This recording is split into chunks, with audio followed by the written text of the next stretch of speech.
लग्नाची पिढी या मालिकेच्या आजच्या भागामध्ये आपण पाहणार आहोत. राघव मधूची बाजू घेऊन बोलत असतो, पण पिंकी मात्र ती बाजू हाणून पाडते आणि राघवला म्हणते की तुमच्या घरातले सदस्य खूप भयानक आहेत आणि आता मला पोलीस संरक्षणाची गरज आहे. तुम्ही स्वतः पोलीस आहेत, त्यामुळं तुम्ही माझं रक्षण करणं गरजेचं आहे. सदरक्षणाय खलनिग्रहणाय. तुम्हाला तर माहिती आहे ना, तेव्हा राघव म्हणतो की मला अक्कल शिकवण्याची गरज नाही आहे आणि मी तुमचं संरक्षण करू शकत नाही, कारण ती जबाबदारी माझी नाही आहे. तेव्हा पिंकी म्हणते, असं असेल तर तुमच्यापर्यंत मी जबाबदारी पोहोचवेल. तुम्ही ज्या लोकांचं ऐकता, म्हणजे सीनियरचं ऐकता ना, त्या सीनियरकडून तुम्हाला ऑर्डर येईल आणि तेव्हा तरी तुम्ही माझे बॉडीगार्ड म्हणून काम करणार ना. राघव म्हणतो, जेव्हाची तेव्हा बघूया. आत्ता मी तुम्हाला काही सांगू शकत नाही, पण सध्या मी तुमचा बॉडीगार्ड नाही आहे. असं म्हणून राघव पिंकीच्या समोरून निघून जातो. पिंकीने आता मनाशी ठरवलंय की राघवलाच बॉडीगार्ड आपल्याला बनवावं लागेल. कारण जर का त्याला बॉडीगार्ड बनवलं नाही, तर तो गडचिरोलीला निघून जाईल आणि आपल्याला त्याला तिकडे जाऊ द्यायचं नाही आहे. त्यामुळं आता तिने ठरवलंय राघवला आपण काही झालं तरी बॉडीगार्ड बनवायचं. तर इकडे ऋतुजा आणि रेश्मा किचनमध्ये काम करतायत आणि किचनमध्ये काम करत असताना त्या दोघींनाही पिंकीचा खूप राग आलेला आहे. पिंकीमुळे आपल्याला स्वयंपाक करावा लागतोय या गोष्टीमुळे रेश्मा चिडलेली आहे आणि ती ऋतुजाला म्हणते आहे की मला ना खरोखर त्या पिंकीचा खूप राग आलाय. ती मधू चांगला स्वयंपाक करत होती, तर तिचा काढून तिनं आपल्या गळ्यात हे सगळं घातलंय आणि आता मला अजिबात काम करण्याची इच्छा नाही आहे. ऋतुजा म्हणते, आत्ता आपण काम करूया, पण तुला काय वाटते मी त्या पिंकीला सोडणार आहे का? त्या पिंकीला मी अजिबात सोडणार नाही. तेव्हा रेश्मा विचारते, की तुम्ही सोडणार नाही म्हणजे काय करणार आहे? तुमच्या डोक्यात काय प्लॅन आहे का तिच्यासाठी? ऋतुजा म्हणते, आपल्या डोक्यात जबरदस्त प्लॅन असतात. फक्त आपण तो कधी वर्कआउट करायचा ना याचा विचार करत असतो आणि आता तो प्लॅन आपल्याला करावा लागणार आहे. रेश्मा म्हणते, म्हणजे नक्की आपण काय करायचं आहे मला सांगाल का? ऋतुजा म्हणते, ठीक आहे. मग आत्ताच्या आत्ता जाऊन फ्रीजमधला ज्यूसचा मग घेऊन ये, म्हणजे मी तुला सांगते काय करायचं ते. लगेच पळत जाऊन रेश्मा तो ज्यूसने भरलेला जग घेऊन येते. ऋतुजाच्या समोर तो ठेवते आणि ऋतुजाने एक पुडी काढलेली आहे.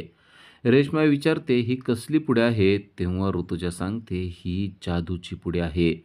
आता याने काय जादू होते ना तू बघ, असं म्हणून ती पुडी तिने त्या ग्लासमध्ये घेतलेल्या ज्यूसमध्ये मिक्स केलेली असते. रेश्मा विचारते, नक्की या जादूच्या पुडीने काय होणार आहे मला सांगाल का? मात्र ऋतुजा सांगत नसते. ऋतुजा म्हणते, ही तर खरी गंमत आहे. तू बघ आता त्या पिंकीचं काय होतंय ते. असं म्हणून ऋतुजा हसायला लागते आणि ते औषध त्या ग्लासमध्ये चांगलं व्यवस्थित मिक्स करून घेते आणि म्हणते, की आता जेव्हा पिंकी येईल ना, तेव्हा तिची गंमत काय होणार आहे ना, ही अगदी बघण्यासारखी असणार आहे. रेश्मा पण पूर्ण एक्साईट झालेली आहे. नक्की यांनी काय मिक्स केलेलं आहे तिला माहीत नसतं आणि तेवढ्यात पिंकी आलेली असते. "चला आपल्यासाठी काहीतरी खायला आणा, कॅलेंडर चल लवकर," असं म्हणून ती ऋतुजाला हाक मारते. ऋतुजा म्हणते, "मी तुमच्यासाठी आज खास शाही ज्यूस बनवला आहे. अगोदर त्या ज्यूसचा आनंद तुम्ही घ्या, मग तुम्हाला जेवायला देखील लगेच देते."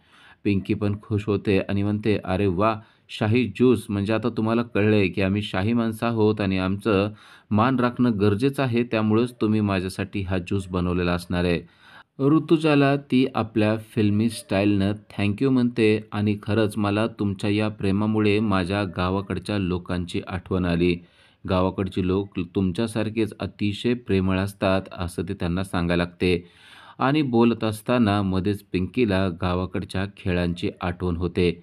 ऋतुजा आणि रेश्मा पाहतात की पिंकी काही केल्या ज्यूस प्यायला तयार नाहीये आणि उलट ती फिरवून गावाकडं घेऊन गेलेली आहे आणि गावाकडच्या खेळाबद्दल माहिती सांगते. त्याचबरोबर पिंकी म्हणते की मी एकटीच का ज्यूस पिऊ, तुम्ही देखील माझ्याबरोबर ज्यूस प्या, असं म्हणून ऋतुजाला तिने ज्यूस आणायला सांगितलेलं आहे. ऋतुजा रेश्माला ज्यूस आणण्यासाठी पाठवते आणि पिंकीकडं पाहत बसते. पिंकीला यांच्यावर आता शंका आलेली असते. पिंकी त्यांना म्हणते, की आता मला गावाकडच्या खेळांची खूपच आठवण झालेली आहे. गावाकडचा खेळ म्हणजे राणीला शोधायचा खेळ तर इतका भारी असतो ना, आता तुम्हाला काय सांगू. त्या खेळाबद्दल पिंकी खूप जबरदस्त वर्णन करायला लागते. रेश्मा आणि ऋतुजा यांना वाटत असतं, की पटकन पिंकीनं तो ग्लास पिऊन टाकावा. पण पिंकी मात्र काही केल्या तो ग्लास पीत नसते. उलट गावाकडच्या खेळांची माहिती त्या दोघींना सांगत असते. आणि तेवढ्यावरच न थांबता पिंकी म्हणते, की "थांबा, हा खेळ किती इंटरेस्टिंग आहे ना, मी तुम्हाला आता खेळूनच दाखवते." त्या दोघी म्हणतात, "पण आत्ता कसा खेळायचा? आपण तर आता जेवणार आहोत ना?" पिंकी म्हणते, "ठीक आहे, तुमचे ग्लास आहेत ना, ते माझ्याकडे द्या." असं म्हणून रेश्मा आणि ऋतुजा यांचा ग्लास तिने घेतलेला आहे. मधला ग्लास म्हणजे राणी आणि या राणीला शोधायला अख्खं गाव बाहेर पडलेलं असतं. असं म्हणून ते ग्लास तिनं कसेही हलवण्यास सुरुवात केलेली आहे. आपला ग्लास कोणता हे आता रेश्मा आणि ऋतुजा यांच्या मात्र लक्षात येत नाहीये. पिंकीनं तिन्ही ग्लास अगदी फिरवून फिरवून ठेवलेले असतात आणि त्यामुळं नक्की आपला ग्लास कोणता आहे याकडं ऋतुजा आणि रेश्मा यांचं लक्ष राहिलेलं नसतं. पिंकी त्यांना खेळाबद्दल सांगत असते. राणी इकडं जाते, राणी तिकडं जाते, लोक इकडं जातात, लोक तिकडं जातात, असं म्हणून तिने सगळे ग्लास अगदी फिरवून फिरवून ठेवलेले असतात. आता पिंकी आणि ऋतुजा यांच्या चांगल्याच शिट्ट्या वाजलेल्या असतात. कारण एका ग्लासमध्ये त्यांनी नशेचं औषध मिक्स केलेलं असतं, तर दुसऱ्या 2 ग्लासमध्ये ते नसतं. पण आता नेमके ते 2 ग्लास कोणते आहेत, हे मात्र त्यांच्या लक्षात आलेलं नसतं. आता पिंकी खेळ संपवते आणि म्हणते, "अशा प्रकारे तो खेळ खेळला जातो. चला, आता तुम्ही ग्लासमध्ये ज्यूस दिलाय ना, ते प्या." असं म्हणून स्वतः एक ग्लास निवडते आणि गटागट एक ज्यूसचा ग्लास तिने संपवून टाकलेला आहे. ऋतुजा आणि रेश्मा तिच्याकडे पाहतच राहतात. आता हिच्यावर नक्कीच त्याचा असर होईल असं त्यांना वाटतं. पण आता 2 ग्लास त्यांच्या हातात आलेले आहेत आणि त्यापैकी कोणत्या ग्लासात जर ते औषध असेल, तर आपलं काही खरं नाहीये, असा विचार त्या दोघी करत असतात. त्या दोघीही पीत नाहीयेत हे पाहून पिंकी त्यांना म्हणते, की "काय झालं? तुम्हाला दोघीला पिऊ वाटत नाही ना? थांबा. ते दोन्ही ग्लास माझ्याकडे द्या." असं म्हणून आता पिंकी त्या दोघींचेही ग्लास काढून घेते. त्या दोघी नको म्हणत असतात, तरी देखील पिंकीनं त्यांचे ग्लास काढून घेतलेले असतात आणि ते ग्लास ती पुन्हा एकदा ज्यूस असलेल्या जगमध्ये ओतते आणि सगळं काही मिक्स करून परत माघारी 2 ग्लास भरते आणि आता रेश्मा आणि ऋतुजा यांच्या हातात देते. पिंकी त्यांच्याकडे पाहत असते आणि म्हणत असते, की पटकन आता हे ज्यूसचे ग्लास संपवायचे. आता त्या दोघींपुढे ज्यूसचे ग्लास संपवण्याशिवाय दुसरा काही पर्याय नसतो. कारण पिंकीला तर काही झालेलं नाहीये आणि आता आपल्याला काहीतरी होणार आहे, या गोष्टी त्यांच्या लक्षात आलेल्या असतात आणि त्या पटापट तो ग्लास पिऊन टाकतात. पिंकी एकटक त्यांच्याकडे पाहत असते आणि मनात म्हणते, "तुम्ही माझ्यावर डाव साधत होतात ना, आता तुमचा डाव मी तुमच्यावर टाकलेला आहे." कारण पिंकी जेव्हा किचनमध्ये यायला लागलेले असते, तेव्हा ऋतुजा आणि रेश्मा एकमेकांशी बोलत असतात आणि नेमकं त्याच टायमाला ऋतुजाने रेश्माला एक जादूची पुडी दाखवलेली असते आणि रेश्माने फ्रीजमधून आणलेल्या ज्यूसच्या ग्लासमध्ये ती पुडी तिने उलटी केलेली असते आणि आज पिंकीची काय गंमत होते ना, ती बघत बसण्यासारखी असणार आहे, असं ऋतुजाने रेश्माला सांगितलेलं असतं आणि ती सगळी गोष्ट पिंकीने ऐकलेली असते. आता मी तुमचीच कशी वाट लावते ते बघा, असं आता पिंकीने मनाशी निर्धारित केलेलं असतं आणि त्यामुळेच तो ग्लास पिंकीने त्या दोघींना दिलेला असतो. जेव्हा त्या दोघी तो ग्लास पितात, तेव्हा त्या अगदी वेड्यासारखं हसायला लागतात. कारण त्यामध्ये असलेल्या औषधाने आता परिणाम दाखवायला सुरुवात केलेली असते. तिकडे राघव त्याच्या रूममध्ये आहे आणि राघवला ऑर्डर्स आलेल्या असतात, की त्याला आता पिंकीचा बॉडीगार्ड म्हणून काम करायचं आहे आणि त्यामुळं तो चिंतातूर झालेला असतो.